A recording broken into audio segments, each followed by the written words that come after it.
बाल गंगाधर तिलक की जीवन कहानी का विस्तार से वर्णन करना बहुत महत्वपूर्ण है, क्योंकि वे भारतीय स्वतंत्रता संग्राम के महान नेता और क्रांतिकारी थे। यहाँ मैं आपको बाल गंगाधर तिलक के जीवन के बारे में विस्तार से बता रहा हूँ, जो आपके YouTube चैनल के लिए उपयोगी हो सकता है। परिचय। बाल गंगाधर तिलक का जन्म 23 जुलाई 1856 को महाराष्ट्र के रत्नागिरी जिले के चिक्किन गांव में हुआ था। उनके पिता गंगाधर तिलक एक संस्कृत विद्वान और एक शिक्षक थे। बाल गंगाधर तिलक की मां का नाम पार्वतीबाई था। तिलक बचपन से ही अत्यंत बुद्धिमान और तीव्र समझ के थे। उनकी प्रारंभिक शिक्षा घर पर ही हुई और बाद में पुणे के डेक्कन कॉलेज से गणित में स्नातक की डिग्री प्राप्त की। शिक्षा और प्रारंभिक जीवन। बाल गंगाधर तिलक ने 1877 में स्नातक की पढ़ाई पूरी की और कानून की पढ़ाई करने के लिए पुणे के डेक्कन कॉलेज में दाखिला लिया। लेकिन उन्हें पढ़ाई के दौरान ही समाज की बुरी परिस्थितियों का आभास हो गया और उन्होंने पढ़ाई के साथ साथ समाज सेवा और राष्ट्र सेवा में भी ध्यान देना शुरू कर दिया। पत्रकारिता और सामाजिक सुधार। तिलक ने अपने विचारों को जनता तक पहुंचाने के लिए पत्रकारिता का सहारा लिया। उन्होंने 1881 में केसरी नामक मराठी समाचार पत्र और मराठा नामक अंग्रेजी समाचार पत्र की शुरुआत की। इन समाचार पत्रों के माध्यम से तिलक ने ब्रिटिश शासन की नीतियों की कड़ी आलोचना की और भारतीय समाज को जागरूक करने का प्रयास किया। तिलक ने भारतीय संस्कृति और परंपराओं को पुनर्जीवित करने के लिए गणेश उत्सव और शिवाजी उत्सव की शुरुआत की। इन उत्सवों ने भारतीय समाज को संगठित किया और उनमें राष्ट्रीयता की भावना को प्रबल किया। राजनीतिक करियर। तिलक ने भारतीय राष्ट्रीय कांग्रेस के माध्यम से अपनी राजनीतिक यात्रा शुरू की। वे कांग्रेस के गरम दल के प्रमुख नेता बने और उन्होंने स्वराज स्वशासन की मांग की। 1905 में बंगाल विभाजन के बाद तिलक ने ब्रिटिश शासन के खिलाफ उग्र आंदोलन शुरू किया। उन्होंने स्वराज मेरा जन्मसिद्ध अधिकार है और मैं इसे लेकर रहूंगा का नारा दिया, जो उस समय के स्वतंत्रता संग्राम का प्रमुख नारा बन गया। विदेशी शासन के खिलाफ संघर्ष। तिलक ने ब्रिटिश शासन के खिलाफ कई आंदोलन और आंदोलनकारी गतिविधियों का नेतृत्व किया। उन्होंने जनता में विदेशी वस्त्रों के बहिष्कार का आह्वान किया और स्वदेशी वस्त्रों के उपयोग को बढ़ावा दिया। तिलक को उनके उग्र विचारों और ब्रिटिश विरोधी गतिविधियों के कारण कई बार जेल भेजा गया। 1908 में उन्हें 6 साल की कठोर कारावास की सजा सुनाई गई और उन्हें मांडले की जेल में भेजा गया। मांडले जेल और गीता रहस्य। तिलक ने मांडले जेल में रहते हुए गीता रहस्य नामक ग्रंथ की रचना की, जो भगवद गीता के कर्मयोग सिद्धांत पर आधारित है। इस ग्रंथ में तिलक ने ये सिद्ध करने का प्रयास किया कि गीता केवल धार्मिक ग्रंथ नहीं है, बल्कि यह कर्म करने की प्रेरणा देने वाला एक अद्भुत ग्रंथ है। तिलक का योगदान। तिलक का योगदान न केवल स्वतंत्रता संग्राम में महत्वपूर्ण था, बल्कि उन्होंने भारतीय समाज के विभिन्न क्षेत्रों में भी अमूल्य योगदान दिया। उन्होंने शिक्षा, समाज सुधार और भारतीय संस्कृति के पुनरुद्धार के लिए कई महत्वपूर्ण कदम उठाए। तिलक ने भारतीय समाज में जाति, धर्म और भाषा के भेदभाव को समाप्त करने की दिशा में भी महत्वपूर्ण कार्य किए। व्यक्तिगत जीवन। तिलक का व्यक्तिगत जीवन संघर्षों से भरा हुआ था। उनके जीवन में कई कठिनाइयां आईं, लेकिन उन्होंने अपने उद्देश्य से कभी विचलित नहीं हुए। उनके परिवार में उनकी पत्नी सत्यभामा और उनके 3 बच्चे थे। तिलक ने अपनी पत्नी और बच्चों के साथ एक साधारण जीवन व्यतीत किया और अपनी सारी ऊर्जा देश की सेवा में लगाई। बाल गंगाधर तिलक का जीवन एक ऐसे योद्धा का जीवन था जिसने न केवल राजनीतिक मोर्चे पर, बल्कि सामाजिक और सांस्कृतिक पुनर्जागरण के क्षेत्र में भी अमूल्य योगदान दिया। उनकी सोच और कार्यशैली ने भारतीय स्वतंत्रता संग्राम को एक नई दिशा दी। उनके जीवन के विभिन्न पहलुओं पर गहराई से विचार करते हुए हम उनके योगदान को और भी अधिक स्पष्टता से समझ सकते हैं। भारतीय समाज और शिक्षा सुधार। बाल गंगाधर तिलक का मानना था कि शिक्षा का उद्देश्य केवल नौकरी पाना नहीं होना चाहिए, बल्कि यह व्यक्ति को देश और समाज की सेवा के लिए तैयार करना चाहिए। इस दृष्टिकोण को ध्यान में रखते हुए तिलक ने दक्कन एजुकेशन सोसाइटी की स्थापना की, जिसका उद्देश्य भारतीय छात्रों को गुणवत्तापूर्ण शिक्षा प्रदान करना था। उन्होंने फर्ग्यूसन कॉलेज की स्थापना में भी महत्वपूर्ण भूमिका निभाई, जो आज भी शिक्षा के क्षेत्र में प्रतिष्ठित है।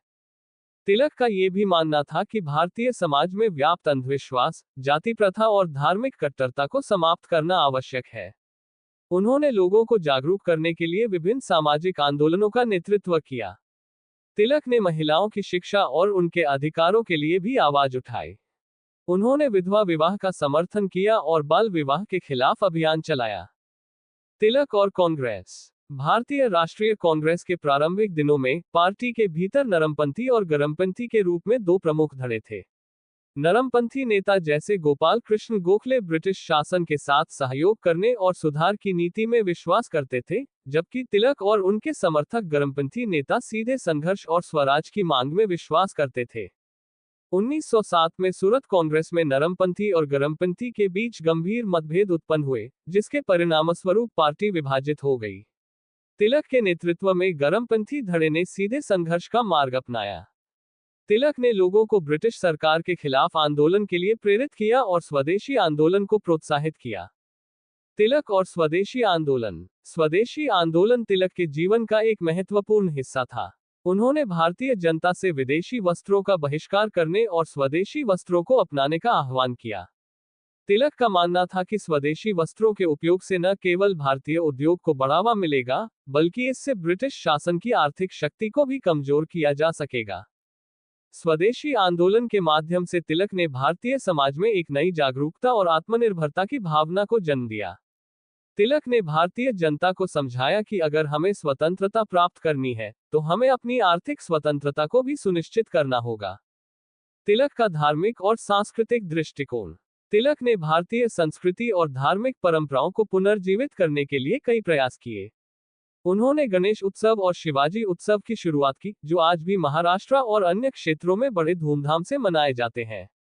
इन उत्सवों के माध्यम से तिलक ने न केवल भारतीय समाज को संगठित किया, बल्कि उनमें राष्ट्रीयता की भावना को भी प्रबल किया। तिलक का धार्मिक दृष्टिकोण उन्हें भारतीय समाज में व्याप्त अंधविश्वासों और रूढ़िवादिता के खिलाफ खड़ा करता था। उन्होंने भगवद गीता के कर्मयोग सिद्धांत को अपने जीवन का आधार बनाया और इसे अपने अनुयायियों के बीच प्रचारित किया। तिलक का मानना था कि गीता का संदेश केवल धार्मिक नहीं है, बल्कि यह व्यक्ति को जीवन के हर क्षेत्र में कर्म करने की प्रेरणा देता है। तिलक की मांडले जेल यात्रा।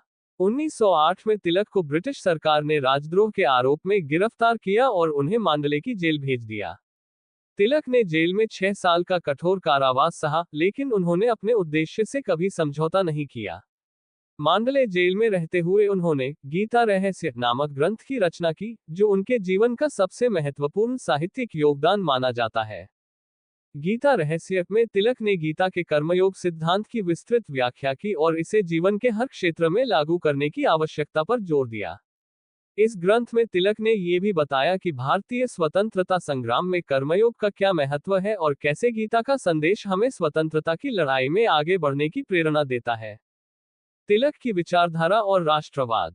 बाल गंगाधर तिलक का राष्ट्रवाद का दृष्टिकोण उनके समय के अन्य नेताओं से काफी अलग था। उन्होंने भारतीय संस्कृति, धर्म और परंपराओं को राष्ट्रवाद के साथ जोड़ा। तिलक का मानना था कि भारतीय समाज को जागरूक और संगठित करने के लिए हमें अपनी संस्कृति और परंपराओं का सहारा लेना चाहिए। तिलक के राष्ट्रवाद का एक महत्वपूर्ण पहलू था स्वराज का विचार। उन्होंने भारतीय जनता को ये समझाने का प्रयास किया कि स्वराज केवल राजनीतिक स्वतंत्रता नहीं है, बल्कि यह एक आत्मनिर्भर और स्वाभिमानी जीवन की ओर बढ़ने का मार्ग है। तिलक ने स्वराज के सिद्धांत को भारतीय समाज के हर वर्ग तक पहुंचाने का प्रयास किया और इसे स्वतंत्रता संग्राम का मुख्य उद्देश्य बना दिया। तिलक के अंतिम वर्ष और योगदान। बाल गंगाधर तिलक के जीवन के अंतिम वर्ष उनके लिए व्यक्तिगत और सार्वजनिक दोनों स्तरों पर कठिन थे। एक ओर उनकी स्वास्थ्य स्थिति बिगड़ती जा रही थी, वहीं दूसरी ओर भारतीय स्वतंत्रता संग्राम में उनके विचारों और कार्यों का प्रभाव बढ़ता जा रहा था। 1916 में तिलक ने एनी बेसेंट के साथ मिलकर होम रूल लीग की स्थापना की। इस लीग का उद्देश्य भारतीय जनता को स्वराज के लिए संगठित करना और ब्रिटिश शासन के खिलाफ संघर्ष को और तेज करना था। तिलक के नेतृत्व में होम रूल लीग ने पूरे देश में जागरूकता अभियान चलाया और स्वराज की मांग को और भी प्रबल किया। 1 अगस्त 1920 को तिलक का निधन हो गया। उनके निधन से भारतीय स्वतंत्रता संग्राम को एक अपूरणीय क्षति हुई। तिलक के योगदान को महात्मा गांधी, जवाहरलाल नेहरू और अन्य प्रमुख नेताओं ने सराहा और उन्हें भारतीय स्वतंत्रता संग्राम का महान योद्धा कहा। तिलक की विरासत। बाल गंगाधर तिलक की विरासत आज भी भारतीय समाज और राजनीति में जीवंत है। उनके विचार, सिद्धांत और कार्य आज भी हमें प्रेरणा देते हैं।